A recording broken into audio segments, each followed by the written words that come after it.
Welcome, ladies and gentlemen, to the Snake Pit Podcast, your one and only stop for all things entertainment, all things homegrown.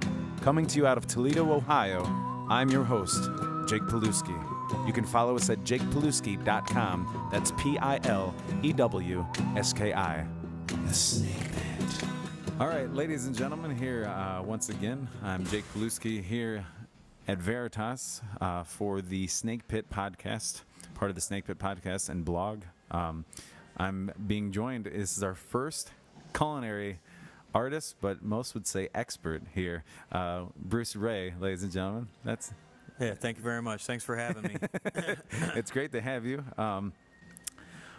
Wow, where do I begin? I mean, man, talk about good food. Well, it's humbling, it's humbling to hear that. I definitely appreciate it. I've been in the business a long time, and to finally be able to claim something as Fifth Street Pub, it's great. I couldn't ask for much more. Well, it's got to feel really good. I mean, just to give it a little background for folks, Fifth Street Pub, the original one, opened in Perrysburg, or at Towpath Village, which has been there for quite a while, essentially downtown. And that opened, the winter, spring of 2013? Yeah, that's right. Yep. Okay. It was in February or March? It was in March we opened. Yep, March 6th to be exact. And it was owner Jeff Kais? Correct, yep. Okay. And you had worked with him previously? Jeff and Melissa Kais, we've worked on and off in the business for many years. I've actually been in the restaurant business since I was 15 years old. Oh, wow. Started at just a Wendy's, I was kind of a rebellious kid, and, I always had the dream of becoming the full-on musician, really, Yeah. I thought I'd be making millions as a rock star by now, well, it just didn't work out, I mean, I still play music, I still enjoy to play music, and, but my parents actually, as a Christmas present, I opened it up one year, and it was just like a piece of paper, and it looked like it had some child's writing on it, and I was like, I opened it up, and I read it, and it was something I actually wrote, like in the 7th grade, and it basically said, the question was, or the essay was, you had to write, what you wanted to be in life, or what you wanted to do, and of course, I want to be a musician, I really love music, I'm really into it, and and if that doesn't work out and I end up having to be a cook, I think that's okay too.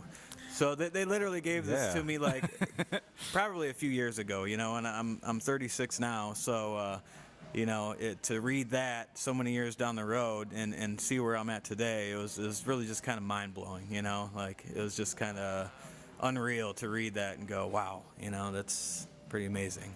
That's you're 36. That's impressive. I'm going to be 32 this December, and I felt like I've touched a lot of people with my music and hopefully with this podcast, but man, I hear all the time how many people you've touched with your food, and that's, you say you want to be a rock star. You're a rock star, man. I mean, you are. Sure. More so than a lot of us probably might ever see. So that's, for example, you have Fifth Street now, like I said, Perrysburg location, just opened a second location in Sylvania on Monroe Street. And it was just December 2015, was it? January. We opened we opened January 4th, of this year.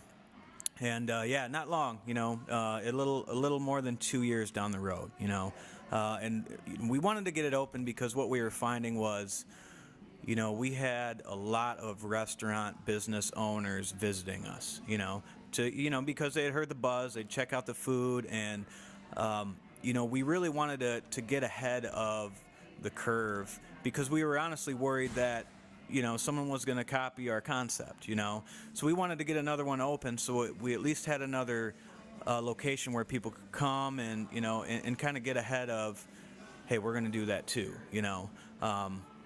so we really wanted to get it open. Not only that, but the success of Perrysburg alone, was like, hey, we need a second location to really, so people don't have to travel, so far to Perrysburg to come and get the food, because, we literally have people coming from all across the state, out of state, to come check us out and eat the pizza, and that's really what a huge part of this is owed to, is the pizza in and of itself. It's humbling alone just to be able to carry on the tradition of Neapolitan style pizza and to be able to do what they've been doing for hundreds of years in Italy, and to kind of introduce that to people who might not be familiar with what it is, or why we're doing it. A lot of folks don't necessarily know what Neapolitan pizza is. Would you care to explain what exactly that is? Well, Neapolitan pizza is basically, it's historically accurate pizza. It's how pizza as we know it today was born. Yeah. This is how it all started, So the pizza you see, today in the chains and even in the not chains, the Americanized version of pizza, it's very different. It's more filling. It's you load stuff on the top of it. It's got a very high yeast content. You could basically run it over with a truck, and you could pick it up and it's still good. It's still fine. Like it hasn't even moved. Neapolitan style pizza, it's very different. It's got a very low yeast content, and we use what's called a slow rise dough. So it's very simple ingredients. You're just using flour, water, yeast, and a little bit of salt, and that's all. And then you basically let it proof for a small amount of time after you've mixed it, and then it sits in the walk-in, or you can leave it outside of the walk-in as well, but you have to let it sit for at least 48 hours before you can use it, and then our dough will sit until it's ready, until sometimes 72 hours and beyond before it's ready to use, but it's a very delicate pizza, it's very light pizza. It's pizza for your palate, I mean, it's not for your gut, Right. There's ways to do it and there's ways to not do it. A lot of it goes into the ingredients, as you said, and I can taste the difference. I mean, I think when the Prairie One opened, we were there at least once a week, and that's not including the Thursday nights where you have the ladies' nights with a little plug, $5 margarita pizzas and martinis for ladies' night on Thursdays, and it's a brilliant thing because it's definitely not a $5 hot and ready. It's way different. You feel like you're eating a $40 pizza for $5 easily. And a lot of that goes to not only the ingredients, but for instance, owner Jeff, he trained with New York City's, was it Roberto? Roberto Capruccio is his name. Yeah. Yeah. Which is he's basically contracted by the Italian government. They weren't happy with the way pizza was, or is in America. So they said, hey, they sent a bunch of guys down to say, all right, you need to go and teach people what pizza is. That's awesome. This is what pizza is. This is what pizza should be. And so he teaches classes and courses to people who want to learn, and then that way those people can carry it on to other people, et cetera, and it just keeps going on and on, So, and Jeff and I were lucky enough to be selected to be able to do this, and. So were you able to go along with the trip to the train with them? Oh, yeah. Cool. We went to New York. It's a story in and of itself. We'll give you extra time. Yeah, well, it's funny. We were actually there during Hurricane Sandy, when Hurricane Sandy hit. Oh, wow. And the first hotels we looked at to stay in both ended up underwater. Like they both were evacuated, were underwater. So the choice of our hotel was pure luck. We didn't even lose power. So we got lucky. But the very next day after that hurricane hit, and I think this was our third day there, we spent a whole week there. Which, even spending 7 days learning how to do this, you still leave going, oh man, like it's a lot of pressure. Like am I going to do this right? I mean, you barely know.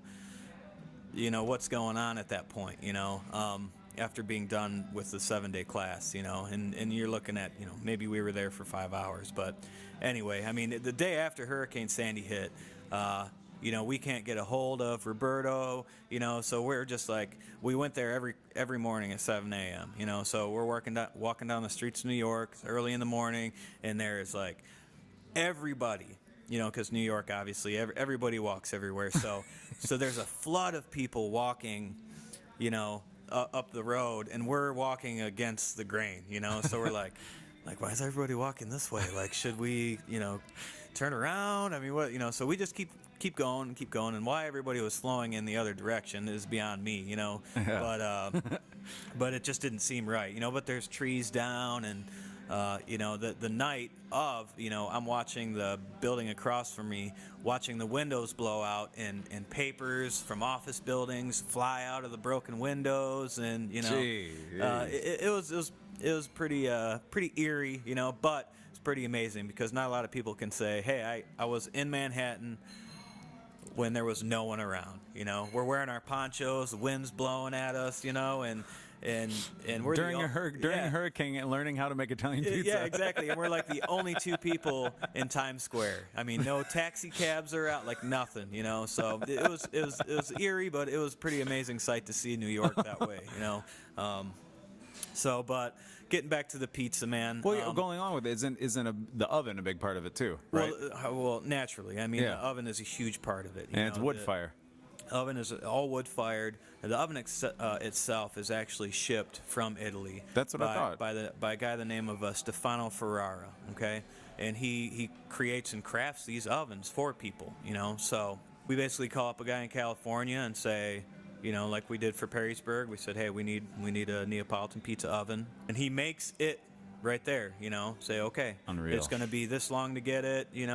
So you basically base your time and your opening on when you're going to get the pizza oven, but you actually need a little bit before because there's a long curing process ahead of that. So you basically have to, when you get the pizza oven finally in your building, you actually have to build up its temperature very slowly. You can't just throw a bunch of wood in there and ramp it up because the inside, it's all cement, and it's made with cement and volcanic ash. So you can't just ramp it up. There's actually 4 large sections on the inside where if you were to do that, after they build these, a lot of moisture settles at the bottom of it. You basically have a hollow.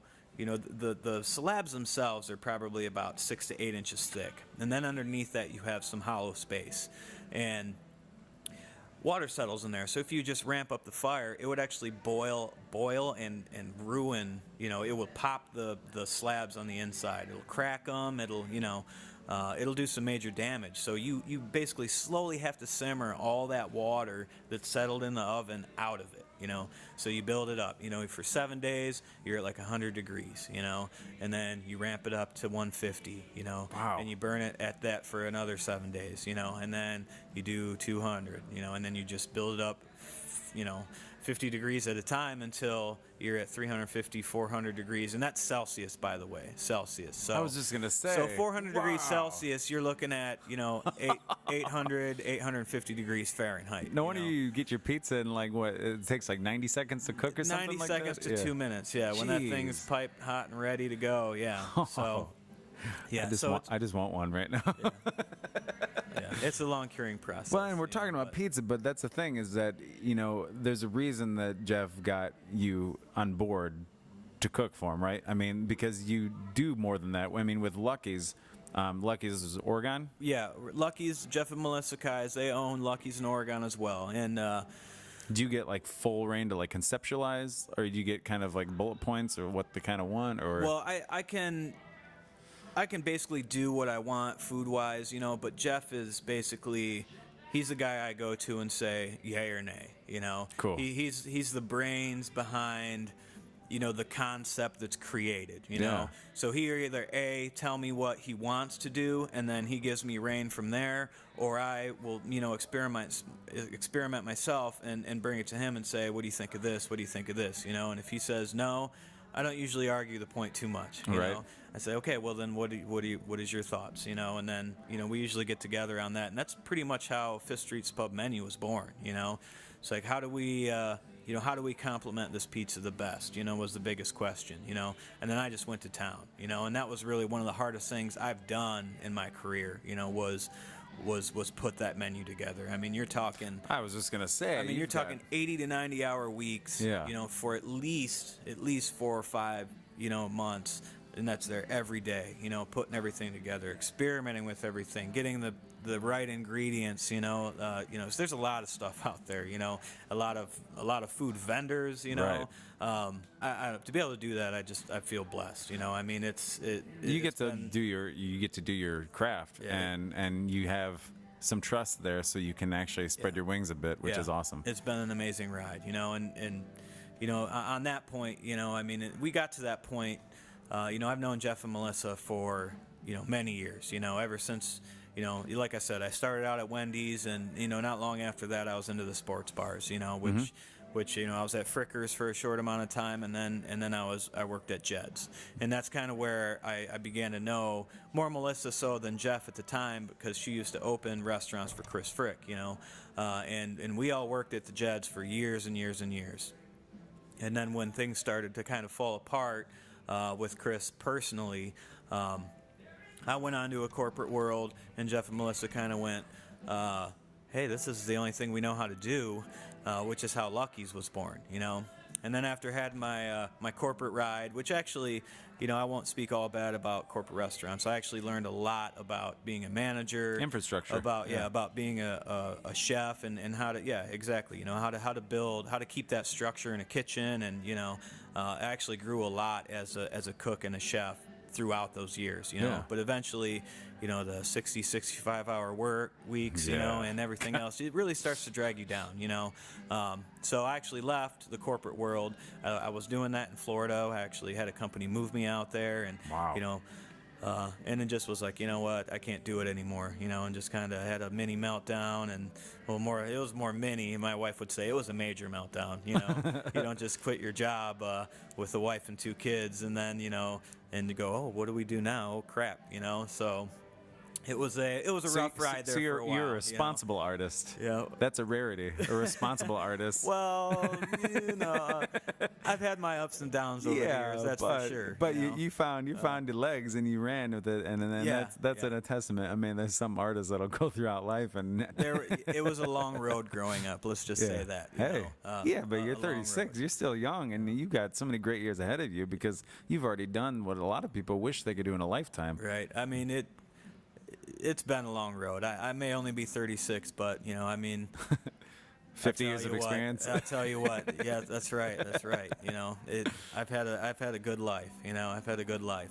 So, but like I said, I mean, I've known Jeff and Melissa a long time, and when I got back into town, I got a call out of the blue, and got was lucky enough for them to think of me and say, hey, come over to Lucky's and help us out. So I went over there, and they already had a great place established, and a great community. I mean, people love them out there just like people love Fifth Street Pub, and I think that's a huge part of why these restaurants are so successful. It comes down to the people and good food, and they're great people, and they treat people right. So, and after going into Lucky's and going, just tweaking a couple things, because they already had such a great concept, I just basically went in and fine-tuned what they had going on, and then don't sell yourself short by any means, though. Well, I'm a humble guy, I really am. That's probably why you're so good at what you do, though. I mean, you look at guys like Chef Rob at Revolution, and Chris Nixon, I think is his name, from Element 112. I mean, those guys will keep you humble as a chef. I mean, they really will. I mean, there's some talented people. Little Toledo shout-outs. I tell you what. I mean, there's some talented people in this town. There really is, and it'll keep you. If you don't stay humble, they'll keep you humble. And we don't want. I don't want folks out there to think that it's just a pizza joint either. Fifth Street, it took my lady and I a long time to get away from ordering pizza because of how good it was. But we just looked at the rest of the menu, and we're like, everything else looks so good. So we started small, because we're going to get something different this time. And we still got a pizza. But we're like, we'll try a side, though, to start, And then I tried the soups, and I was like, that's cool. And eventually, we dared ourselves to not get a pizza one time. That time, we failed, and we still got a pizza. But the following time, we definitely went. And honestly, Mancy's Steak has always been the steak of Toledo. It has been. Sure. We can put, and I don't know if I can compare them because it's apples to oranges, but if you can say there's a steak that's equally as good in a different way, we went there for her birthday, and we got just the tenderloin. The prosciutto wrapped fillets. Yeah, the fillet. Yeah. And we're like, wow, best pizza in town. The only, mind you, here's a plug, the only sanctioned certified Neapolitan pizza joint in all of Ohio. That's right. But now I just had one of the best steaks I've had in my life. Then I dared tried the meatballs because I heard the meatballs are great, and they're not just any meatballs. There's the beef and the pork, and then there's the veggie, which I was like, a veggie meatball?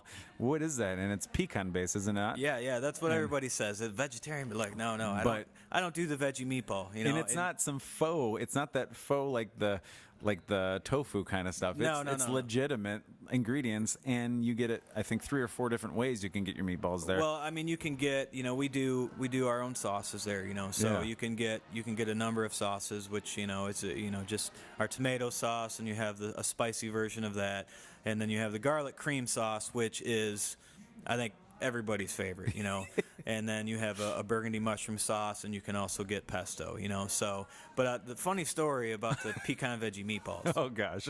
Now, the way you stated that was perfect. It's not a faux meatball, it's not a tofu, ground up and rolled into a ball, it's not mystery protein. No, right.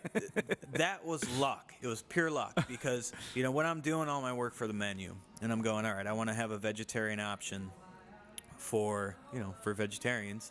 Vegans, I'm sorry, there's egg in it. Hey. You can get pizza without cheese, though, and it's just as good, The tomato pie. Right, exactly. But it was all luck because, I was looking at ingredients and I'm going, I can't even pronounce half the things that I'm looking at, that, you've got your tofu and, like I said, stuff I can't even pronounce. And I'm like, so I just started picking and grabbing ingredients, for this. So I'm like, okay, pecans, that should make a decent base, okay, and cream cheese, all right, that looks decent, and just started throwing these things together, and that's how the pecan veggie meatball was born. Oh, it's amazing. Straight out of love, and it's people's favorite, because they hear, and then I actually have people accuse me of lying to them because there has to be meat in this. There's definitely meat in here. Didn't you say there's cheese in there, though? There is cheese. That's a meat product. I mean, that's... Well, it's a dairy product. There's no such thing as veggie cheese. Oh, well, there is. Never mind. They created it somehow in a lab. They've created just about everything, So, but like I said, if you're a strict vegetarian, which most aren't, like I said, there's cheese, there's egg in there, but there is no actual meat, in the product, but people, like I said, people go nuts over that, just like, Well, the concept, I mean, I love nothing more than a really meaty meal, but we saw the pecan meatball, and I was just like, the intrigue, and that's the thing too, is that, not everybody will go out and try things the way that my friends and I will. And I think that's part of the fact that we're musicians. So we think like artists. We're like, ooh, something new. Let's try it. Right. Like, that's awesome. Not everybody thinks that way. And that's okay. Because there's different strokes to different folks. And that's cool. It's cool because what you've essentially done, and I think that's like what musicians try to do. It's what painters try to do. What anybody in any restaurant especially tries to do is, how do I get the folks that are food enthusiasts, and then the folks that typically frequent an Applebee's or a Chili's or even a McDonald's, how do I get them to come and dine in the same place? Right. And I think you've done a great job of doing that because you've got your standard, and then you amp it up a little bit. And I think that's a huge part of the success of everything you've done too. Yeah, I agree with that, and I appreciate it. And just my background alone, has really helped. I didn't get the opportunity to go to a big chef school. I didn't get, what I mean? I grew as a cook and a chef from the ground up, essentially, So everywhere I've worked, everywhere I've been a part of, it's just kind of grew with me throughout the years, into the chef and the cook that I am today, and I think that's just allowed me to keep things simple, to keep things simple but good, to know well enough that you have to use fresh ingredients, and you have to keep things simple for people, and like you said, I think it really worked out really well. The two worlds came together. Lightning in a bottle, essentially. I mean, but the bottle's gonna last a long, long time. I mean, like I said, you guys opened a second establishment with Fifth Street in Sylvania, which also even has live music now, which is cool. And you guys always do have fantastic beers on draft, always rotating, which helps because you can be a great restaurant throughout the day, and then you can be a bar with really great food at night. Oh, you got to have good beer to accent the food. You Yeah. have to, Yeah. You have to. Do you guys sell that special after 10 p.m.? Yeah, we do a happy hour special where you can get a pitcher of craft beer and any pizza for $20. And some of these craft beers, a pitcher will knock you out. So you got to eat that pizza too. Really, it's a huge steal. So if you're tired, should I go? You definitely want to come out. Definitely go out. It's a great deal. Period. Well, this has been a unique interview because typically I start everything with the first five, as I already warned you about. The first same five questions. Obviously, I was going to alter them a bit for you as a culinary artist, but you also are a musician. Before I get into the first five, which is essentially going to be the last five, I guess you could say, I do want to brag a little for you because you are a humble guy. But you were given the title. You were given the actual title via contest. You were given the title of Culinary Genius, mind you, by the Regional Food Fanatics competition, which Regional Food Fanatics is a group of 40 chefs from around the country, and they're lending their expertise to different folks around the country. How did you even know that? Well, I'm not aspiring to be a journalist, but if I'm gonna have a podcast, I got to do a little bit of research. But I actually, in my defense, I did read the article when it came out because I remember it popping up. Gotcha. And I have to give credit where credit is due. Culinary Genius. I'm glad somebody else with credentials has said it because I've been saying it since since I ever first tried any food that you made. So. Well, I mean. I know I don't even know what to say about that. We can just get into the 5 questions. You don't have to say anything. All right. Just own it. You deserve it. Well, thank you, man. Thank you very much. All right, the 5 questions. The favorite food you had growing up versus your favorite food now. Well, my favorite food growing up, it's a simple dish. My mom used to make it, and it's literally just chicken and rice. That's it. She would boil some rice off. She would take a can of Campbell's cream of chicken soup, and she would mix the two. You know, and that was my favorite meal as a kid. Whether it was just like the comfort, part of it. It's nice and hot and warm and gooey, and But that, and to this day, I love it when she makes it, And, tastes like childhood, right? Yeah, and I make it at home today, I make it for my wife and kids, except for I do some smoked sausage and I put that there in you go. It, but yeah, What's your favorite food you have now, though? Really, I'm actually probably one of the pickier chefs that you'll ever meet, honestly. But if I go out to eat, what I probably enjoy most is a good steak. I just enjoy a good steak, a nice, lightly seasoned grilled steek. Yeah. It almost can't be beat, in my opinion, unless it's pizza, Well, really. yeah. Because I love pizza, but honestly, I've been blessed to where I work with pizza every day, so I can eat pizza every day, and I do for the most part, I really do. If I was working with your pizza every day, I would definitely be eating it every day. I tell you, man, it's great, But I really do. I love a great steak. My favorite cut is a ribeye. It's just a perfect fat to meat ratio. Yep. You get that flavor. It's tender. So a good steak. This is my favorite meal. I dig it. Absolutely. And I'm glad you said lightly seasoned because some people some of the purists think that a steak should never be seasoned. I'm like, even the best cut of meat, I think, needs a little bit, even with salt and pepper, maybe a little butter, or maybe garlic, and that's it. It doesn't need rocket science, just but a little salt accentuate and pepper. it. Even just a little white pepper and garlic. Just a little bit. Pull those that's flavors. It. Yeah. Yep. Yeah. I agree with you. So then, this is a fun one. The first meal or maybe culinary experience you had that made you go, wow, there's more to food than just survival. There's more to this just eating. Like, this is an actual art form. Well, I think I would have to say the very first time my eyes kind of got open was actually working for Abuelo's, which is quote unquote, the corporate restaurant that I worked for, and actually they are a smaller corporation with, maybe 45 stores, but that's when I really started to see because, and they did change down the road, but when I first started there, just the pride that they took in their food, and the way that things just couldn't be, negotiated.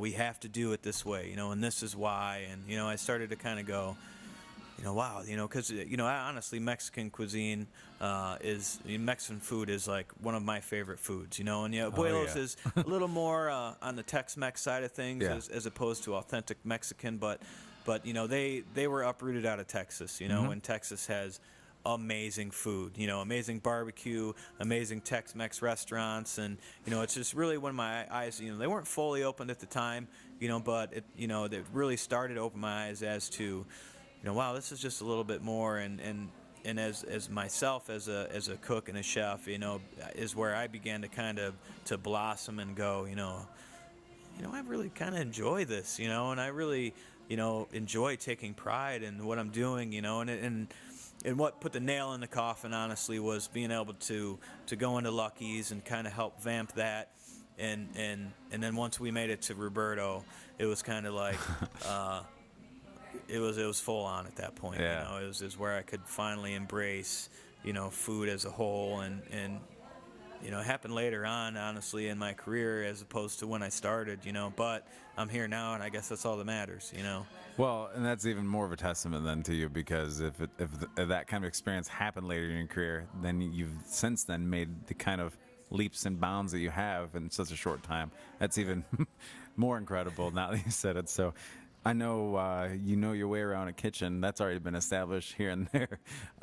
What's your favorite food to make, though? I mean, my favorite food to make, and it's obviously it's fitting, I love making pizza.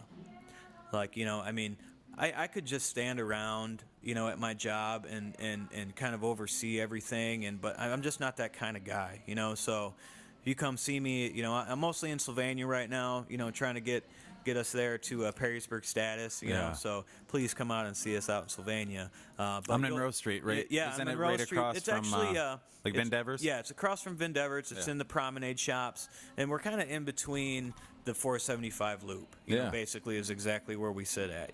So you've got Franklin Park Mall over here, and on the other side you have like where downtown Sylvania's at, and we kind of sit right in the middle of that area. So take the Talmadge exit or take the Alexis Monroe exit. You could take either one, and we're literally so smack dab in the middle that either way you go, you'll have about the same distance. Whichever one has less orange barrels. No kidding. Which will probably not be either one in this town. But you're gonna find me on the weekend stretching pizza and working on the oven. That's how much I love it. I mean, there's nothing I love more than stretching the dough out, and even to topping it and all the way to cooking it in the oven. I mean, there's that adrenaline, especially when when you're cooking in a 1,000-degree oven and you load 5 pizzas in there, and they're gonna all cook in about 90 seconds. You've got to be fast. You have to be quick. Because they can burn. I mean, obviously pretty easily. At 1,000 degrees. So. I mean, there's nothing I love more than doing that. I mean, it is such a rush, and so it's such a satisfying thing, to be able to do that, and then to have people come up and say, people like you who just immensely enjoy the food, nothing makes me happier than that, not at all. What a great medium for you to try different things out too, because I know about a year ago you were doing the weekly pizzas. Pizza is such a universal food for folks, right? And you get to now challenge their palates by doing different things each week, as you did about a year ago. And some of them I notice have found a permanent spot on the menu. Yeah, they have. Including but not limited to that amazing breakfast pizza. Am I correct? Is that still there? Oh my God, yeah, we still have the breakfast pizza. Amazing. I'll tell you what, I'm shocked that thing doesn't get ordered more. I mean, it's not one of the most popular pizzas, I'm just not going there enough. Oh, I'll tell you, it blows my mind. I'm like, why does this thing not sell more? I mean, it's a beautiful. breakfast pizza. People, come on. Well, maybe we need to hand out flyers just for that when we're closing on the bars on the weekend as musicians, because when everybody's hungover the next day, they can go get a breakfast pizza. I'll tell you, it'd be a cure. Oh, it'd be a in a cure heartbeat. from heaven, man. I mean, and then it gets finished off with 100% pure maple syrup. People, I mean, come on. And there's scrambled eggs on it, and it's sausage, correct? Yeah, and the sausage and the cream. I mean, and the cream base. And the beautiful thing about us, we'll build it however you want.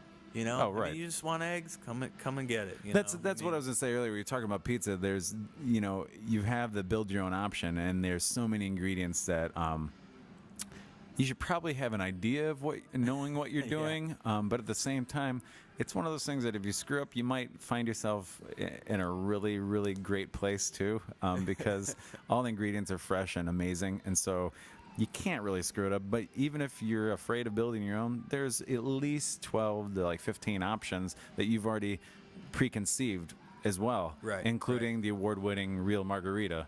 Yeah, I mean the real margarita pizza. I mean you can go a lot of places and they have what they call the margarita pizza, which they would throw together as basil, tomato sauce, and mozzarella cheese, and that's why we wanted to put it out there as the real deal margarita pizza, right? Because that's essentially the truest form of a margarita pizza that you're gonna find, and the reason that is because, the Neapolitan pizza dough, the simple tomato sauce that we use, little grape tomatoes, fresh basil, and buffalo mozzarella, which is actually made from buffalo's milk, and it may scare a lot of people away. Ooh, buffalo's milk, I don't know. But honestly, it's really just it's a little wetter and it's a lot richer than the mozzarella cheese that you're used to, but I think that you'll enjoy it a lot. All the pizzas are beautiful, and I've always been one to customize things. That we're in the age of customization, but then we just bit the bullet and we're like, maybe we should just trust this guy because he does everything right. And so we just started ordering off of the specialty menu. We're like, oh yep, yep. Well, I mean, and that's really what our goal was. Our goal was to have those staple pizzas where people can come, not have to think about it, and know that if they like the ingredients that are on the pizza, that they're gonna love the pizza. And not only that, but part of the restaurant world is be able to trying to keep everything together, because when you're really busy, you have to keep things moving fast. People don't, especially a hungry person, they don't like to wait, for their food, and that's completely understandable. 90 seconds to 2 minutes to cook a pizza is pretty awesome. But when you got 60, 70 pizzas on your line, 90 seconds to 2 minutes doesn't always mean all that much. No. But that's why those specialty pizzas are there. It's for you to go, know you're going to get it good and right away, and you want to build it yourself. That's great. We have that option too, but that's why those are there for you. It helps us in the back keep it nice and simple and keep it fast and efficient for you. A lot of people go, man, I wanted to build your own, I wanted one of your specialty pizzas, but I didn't want this, and I wanted to add that, and it added $2 to my bill, and and the reason that is like I said, I just. It helps keep things simple and more efficient, so we can help better serve you. Correct. So it's kind of like an added bonus, to get a specialty pizza because you're going to pay less for the good ingredients that you're getting. You know what I mean? More bang for your buck. And it's going to help us be faster and efficient to get it to you quicker as well. So if you got to pay a couple more bucks, like I said, I don't want to discourage to build your own. Be adventurous, get what you want. But that's why you might pay a little bit more for it. And that's all. Take it from me. It's worth. It's definitely worth the price tag, and it's some folks might be like, oh, I just built a pizza and it cost me $14. Well, I wanted to mention it because some people get really upset over it, and I all I can do is apologize and just explain to them, this is why we do it the way we do it. We're not trying to get one over on you. No. We're not, we're trying to offer you a great pizza.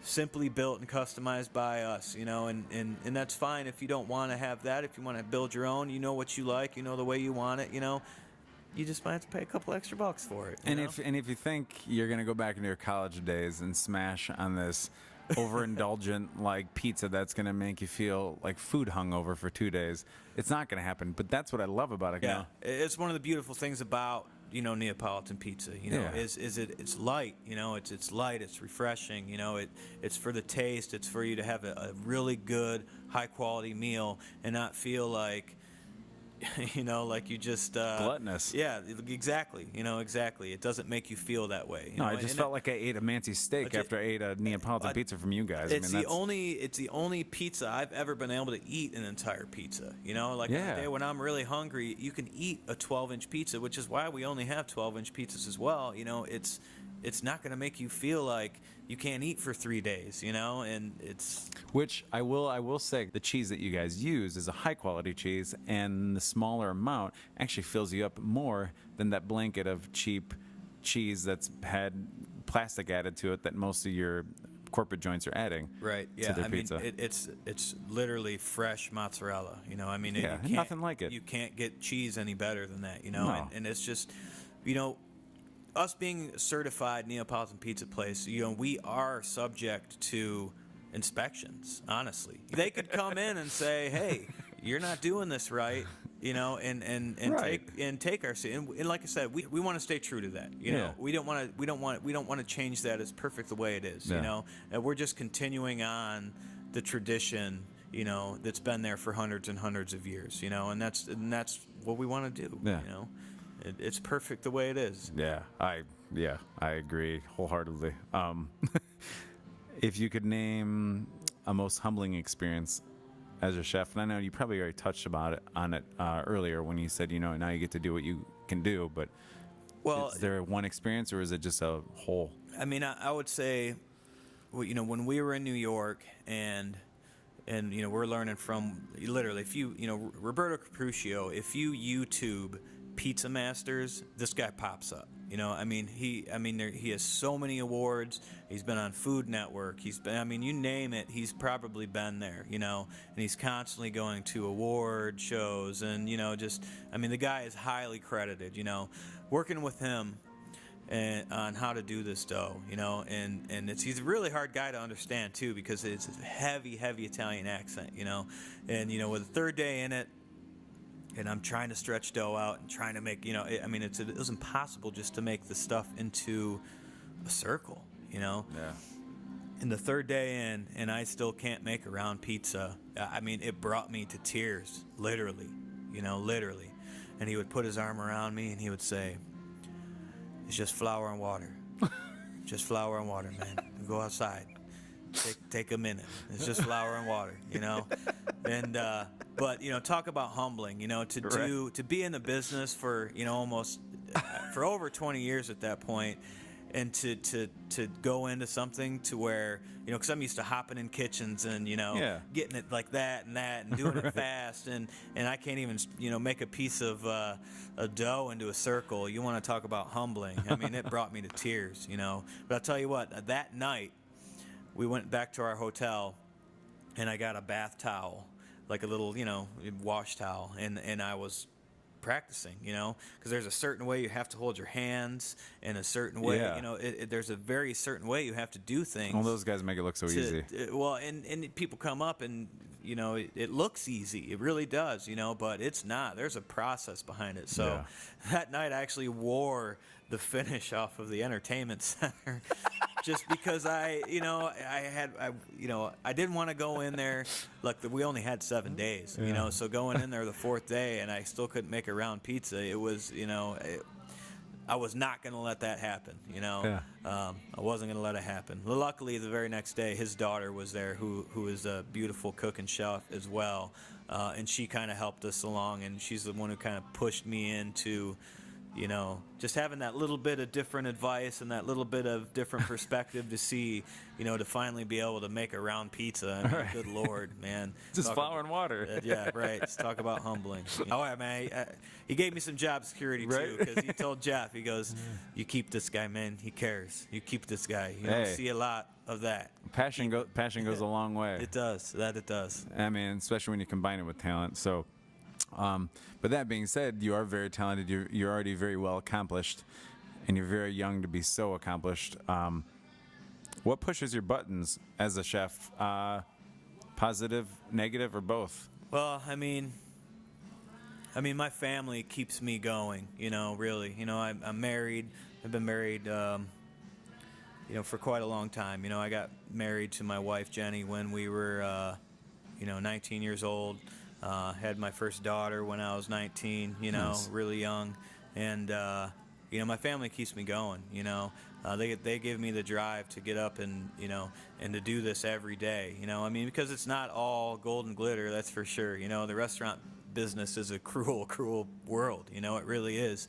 You know, so props to anyone in the business, you know, grinding away and doing what they do. And especially if you're doing it well and you're enjoying what you do, I mean, you know, you can't beat that, you know, because it's a tough business, you know.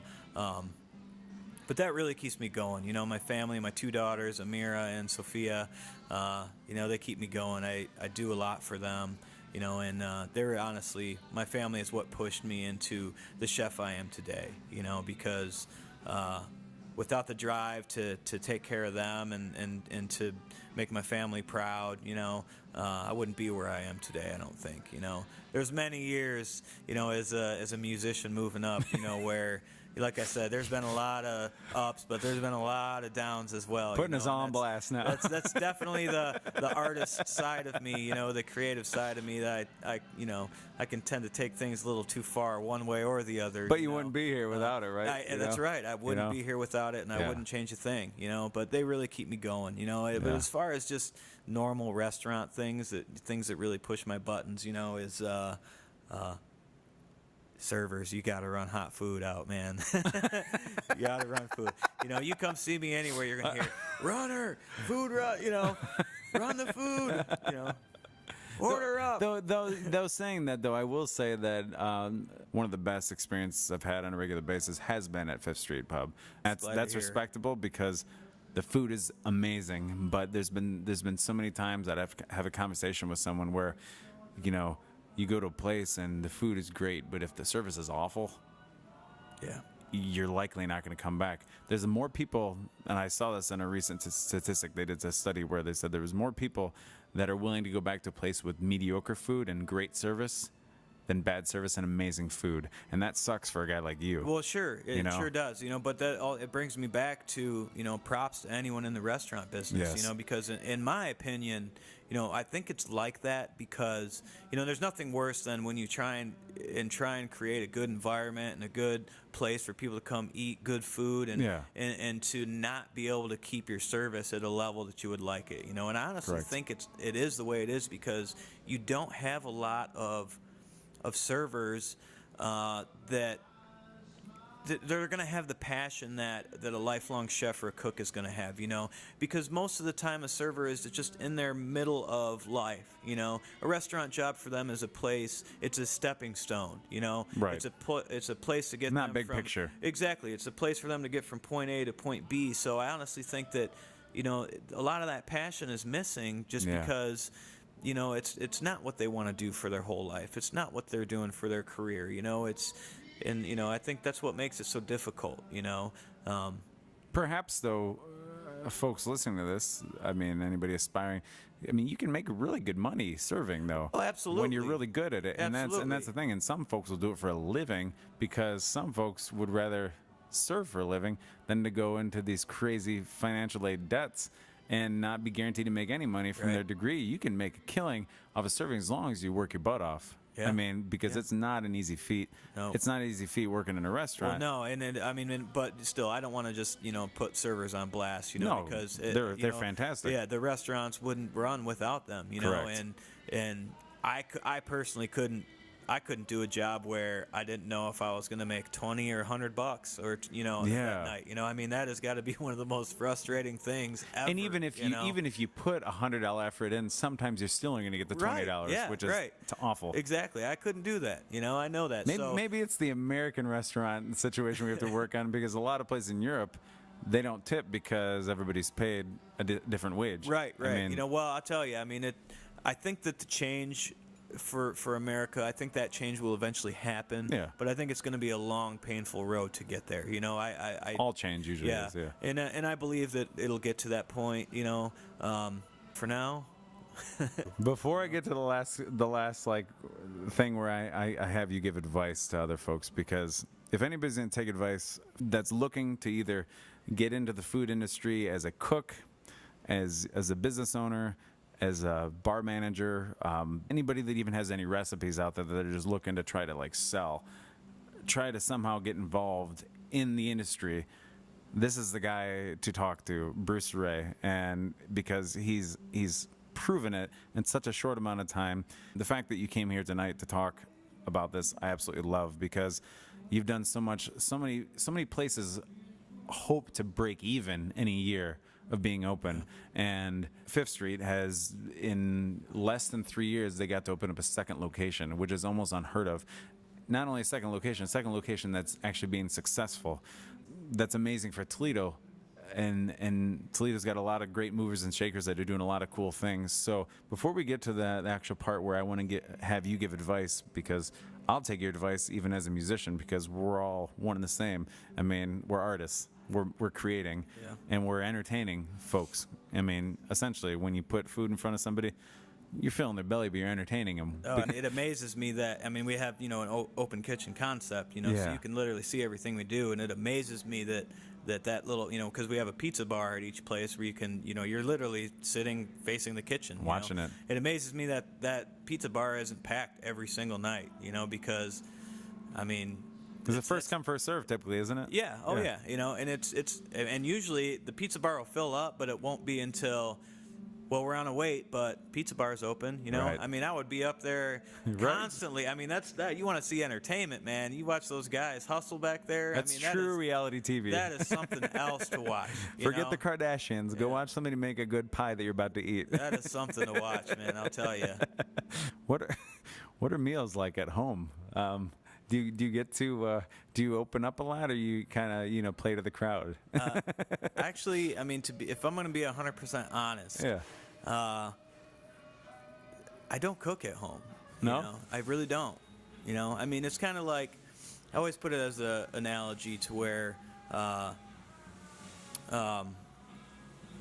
you don't have a dentist doesn't want to come home and brush his teeth, or, a gynecologist isn't going to go home and say, hey, wife, let's go upstairs. Wow, he went there. Well, I mean, it's the best way, it's the best analogy. No, absolutely. I don't necessarily go home and, hey, Well, the first thing you probably do after a gig is, well, it might be go to your piano or no, pick up I'll a go home guitar, and drink a beer and kick my feet up and watch TV it's a and lot like listen that. to music. Yeah. I mean, it's a lot like that, I go, I work a decent work week, 45, 50 hours a week, I don't want to cook when I'm at home. Right. I really don't. Right. I want to play music, I want to play music. I want to do everything that I don't get to do, 50 hours a week, I still look forward to jamming with you. I think it was like 2 years ago, I said I was going to do maybe a year and a half, a grunge, Seattle grunge tribute group,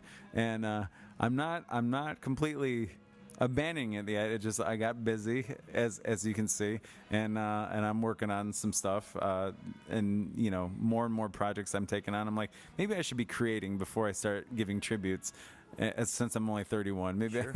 And so, but I gladly, even if it becomes a 1 or 2 gig a year kind of thing, I would gladly get a hold of you to come play some early 90s I'll tell grunge. you, I mean, I grew up in the 90s, so I would enjoy nothing more, and I probably know a huge catalog of that music just because I grew up playing Right. it, I mean, it's... Well, we're hitting the brink of that audience now in the bars scene that would absolutely dig it. Absolutely.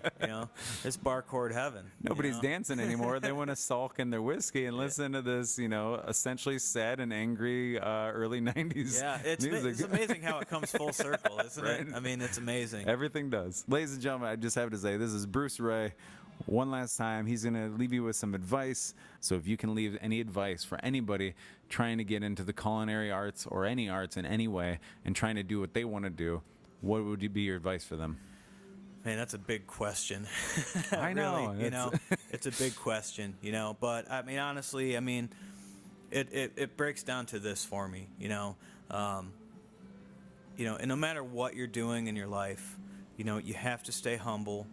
You have to stay humble, and no matter what situation you find yourself in, even if it's a situation that you might not be 100% comfortable with or 100%, what where you saw yourself or what you saw yourself doing, as you grow, embrace that, embrace that, because you're never gonna know what could have been if you didn't embrace those things,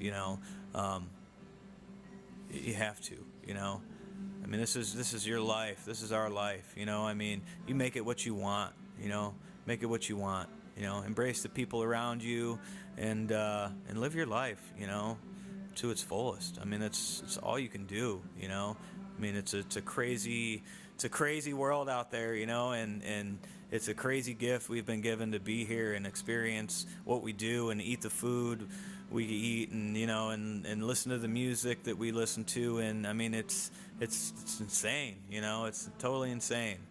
But that's my advice. Follow your heart, embrace your situation.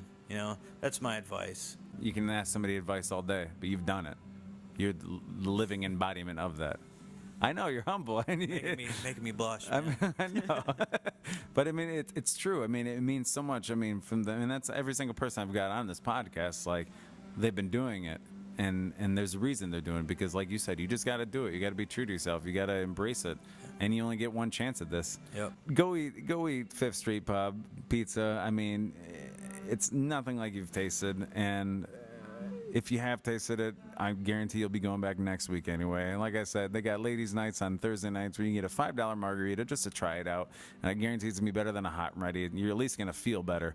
And martinis, I mean, all sorts of good stuff. And try out the specialty pizzas. It's seriously what I would consider mind-boggling.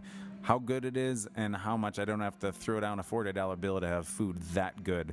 And it's coming from this guy right here, Bruce Rahe, who cares about what he does and being a great asset to the greater Toledo area. Ladies and gentlemen, Bruce Rahe on the Snake Pit podcast.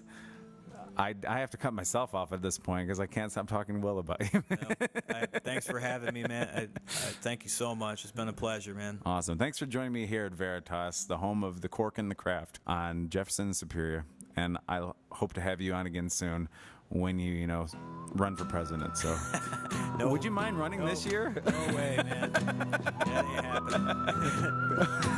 All right, we'll see you next time. The Snake Pit Podcast, ladies and gentlemen. Bruce Rahe, peace out.